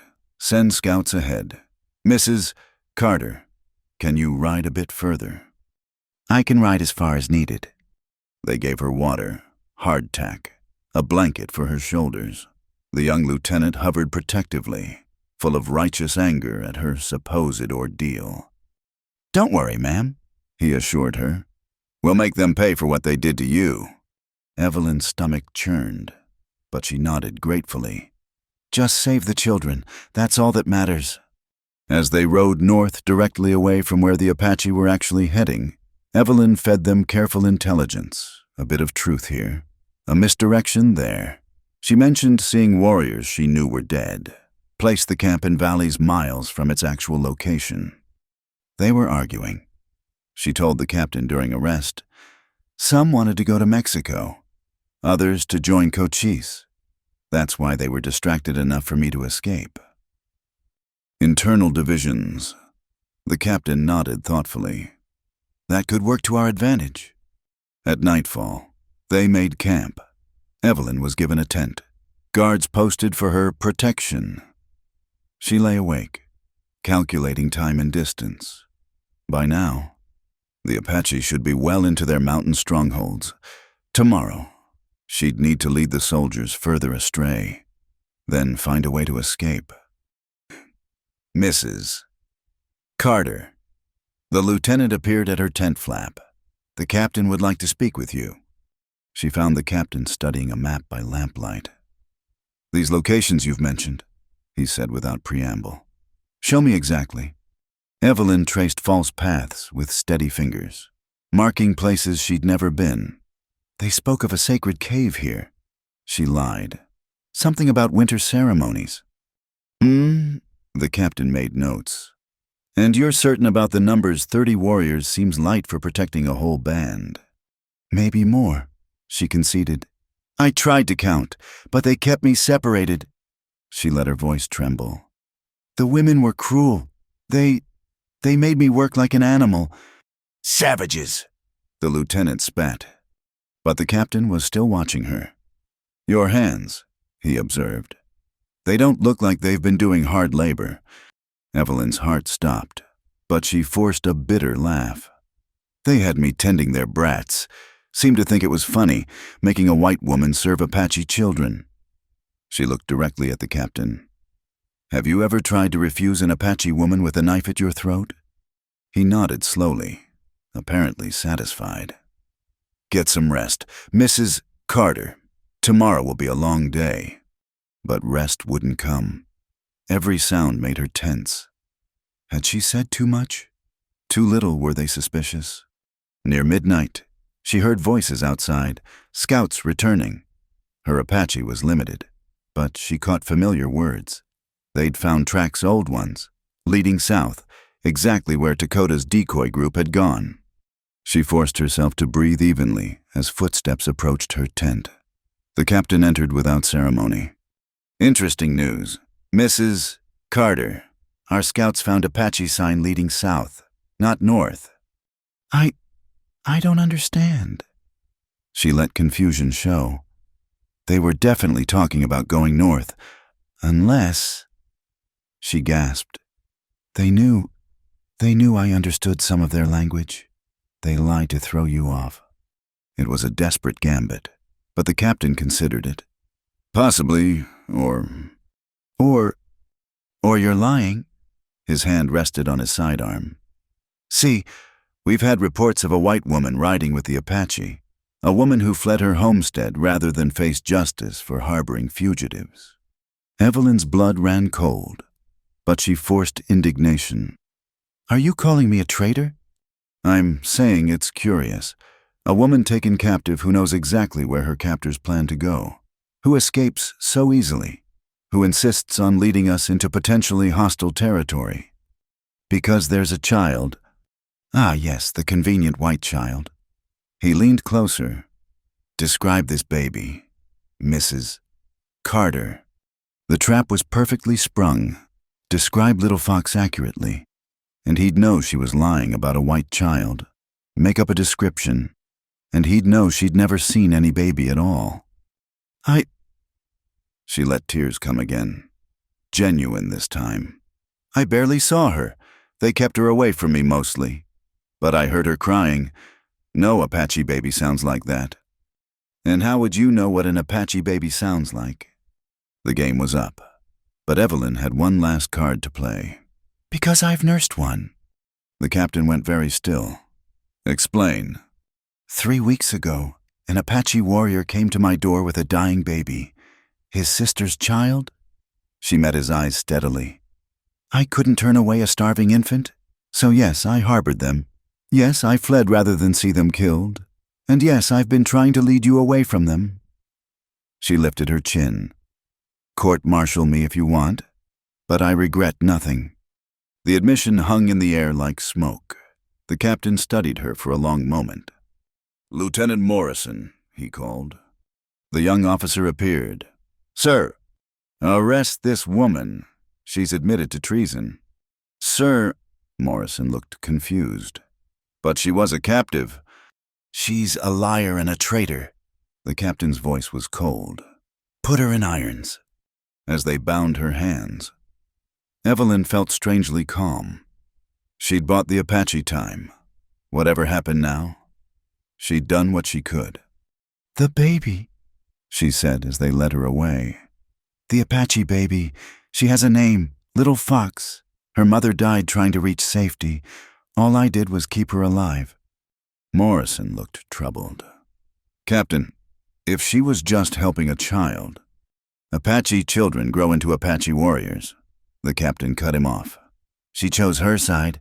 Now she'll face the consequences." They put her under heavy guard, but Evelyn didn't try to escape. Not yet. Every hour she kept them here was another hour for Dakota's people to reach safety. Dawn brought new complications. The scouts had found the decoy trail, but also signs of the main group heading into the mountains.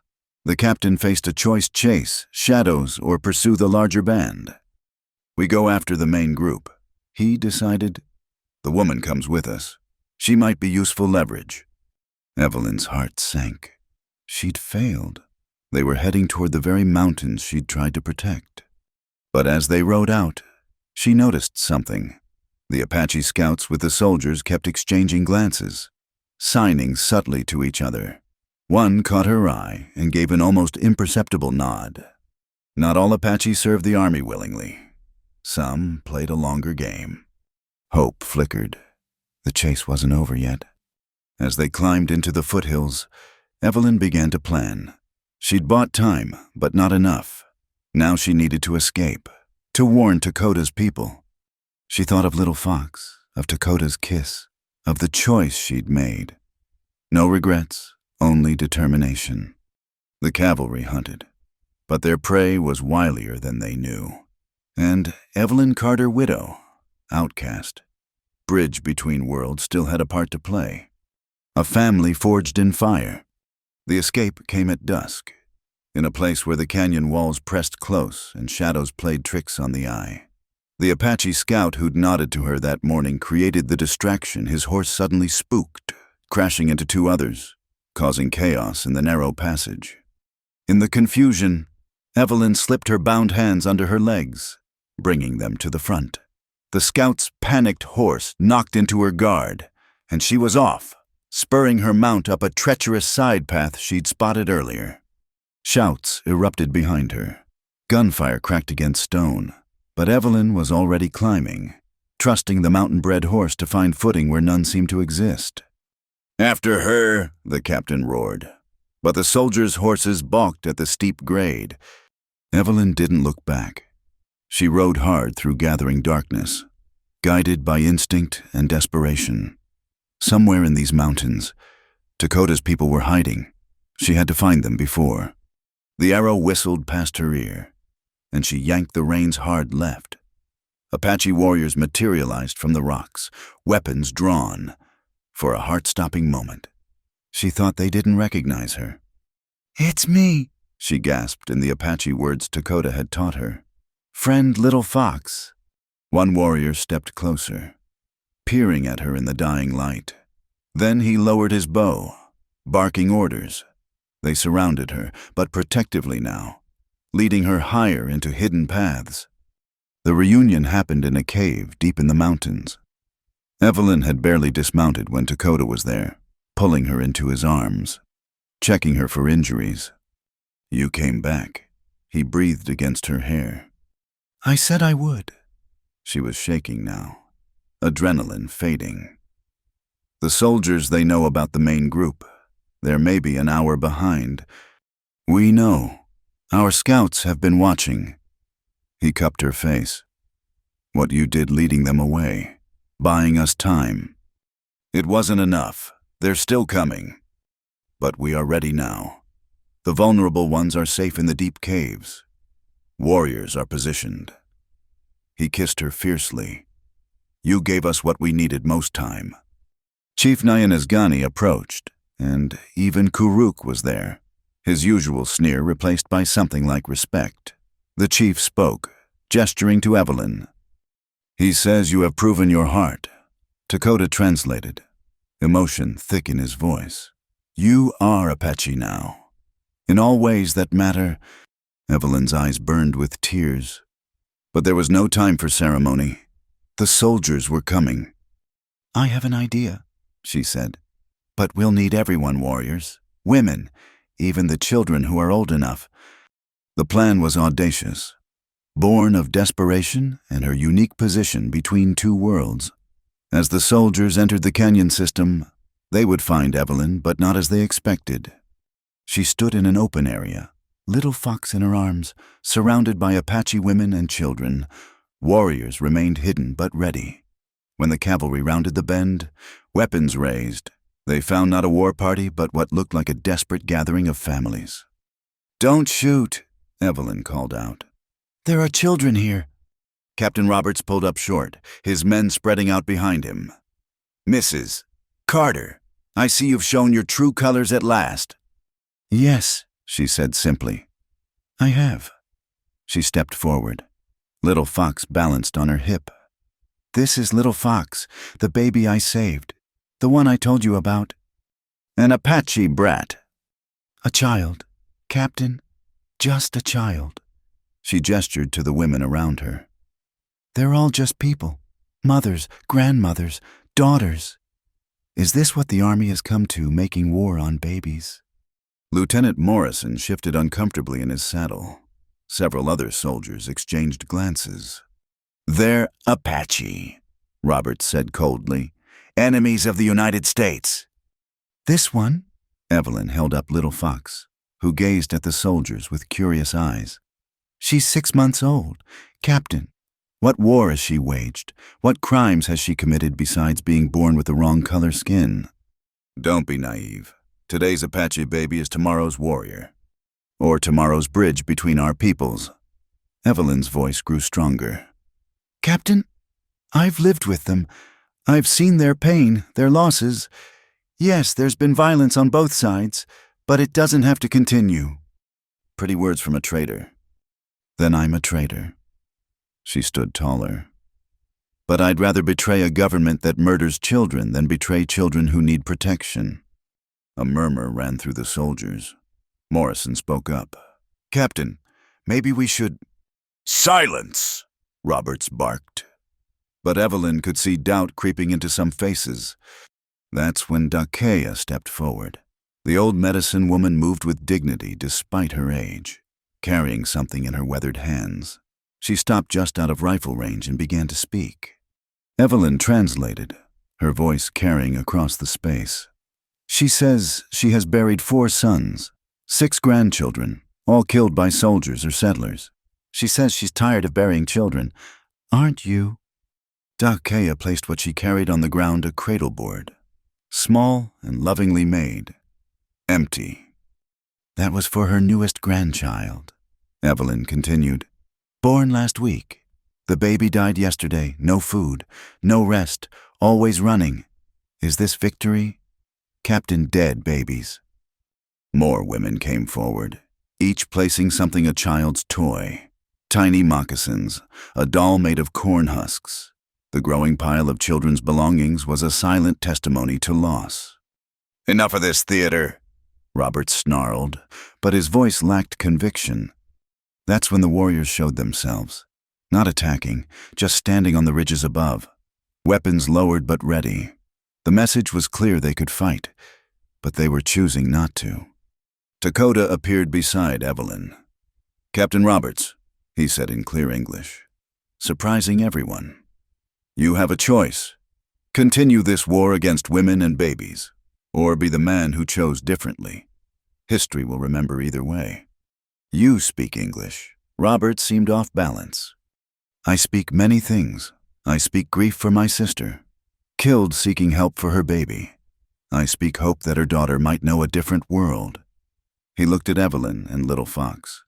I speak love for those who showed mercy when they had every reason for hate. The moment stretched taut.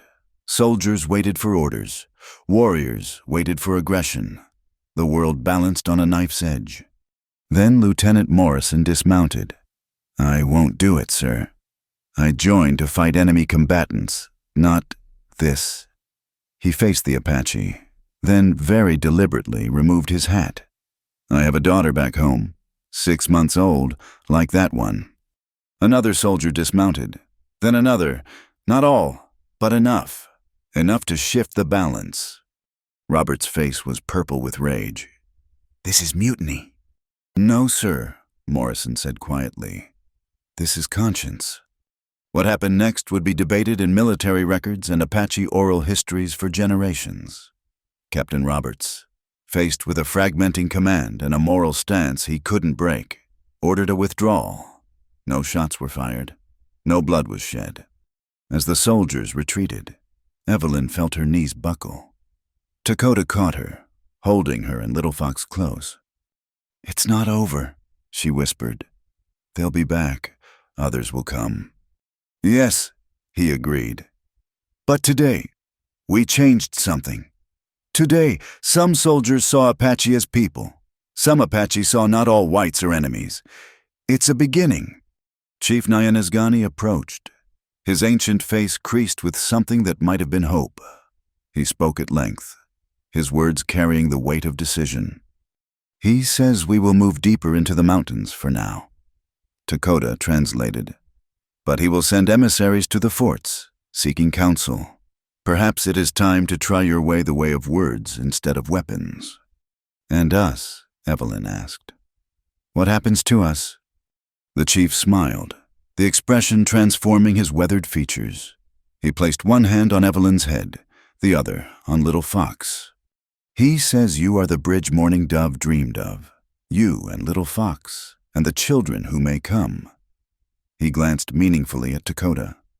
Apache and white, yet neither, both, and something new. That night, as the band moved to safer territory, Evelyn found herself riding beside Dakota, Little Fox sleeping peacefully between them. The future was uncertain, danger still real, but something fundamental had shifted. "So," she said, breaking the comfortable silence, "I believe you promised to teach me to shoot a bow properly." His laugh echoed off the canyon walls. "Among other things. Many other things, I hope. A lifetime of things." He reached over to touch her face. "My beloved, who chooses? Will you have me not as prize or conquest, but as partner?" "I thought you'd never properly ask," she teased, then grew serious. "Yes, Dakota, in whatever way your people and mine will recognize."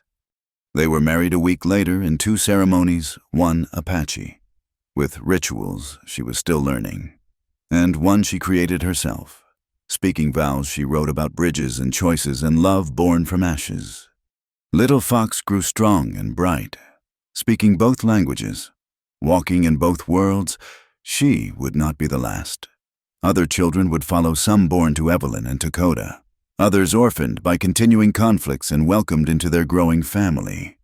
Years later, when Little Fox was old enough to understand, Evelyn would tell her the story, how hatred brought her parents together, how mercy kept them alive, how courage built their family. "Were you really Uncle Dakota's prize?" Little Fox would ask, giggling at the idea. "No, little one," Evelyn would answer, pulling her close. "I was never anyone's prize, but I was his choice, as he was mine. And you were the gift that made us a family." The world outside remained harsh. Conflicts continued. Treaties were made and broken. But in their hidden valley, in their mixed community of Apache who accepted a white woman and whites who'd chosen a different path, something new grew. A family forged in fire, a hope born from loss, a future written not in blood, but in the simple act of choosing love over fear, again and again, no matter the cost. And somewhere in the mountains, if you knew where to listen, you could hear them Apache lullabies and frontier hymns mingling on the wind, creating a new song for a new world. The milk of grief had become the milk of life, and life, despite everything, had won. Thank you so much for joining me on this incredible journey through the Wild West. I hope this story of love, loss, and redemption touched your heart as much as it did mine. Please take a moment to comment below and let me know where you're listening to this story from. I love connecting with listeners from all around the world and hearing your thoughts. If you enjoyed this tale, please subscribe to Wild West Night for more epic stories from America's frontier. Don't forget to like this video and hit that hype button to help more people discover these powerful narratives of the American West. Until next time, partners.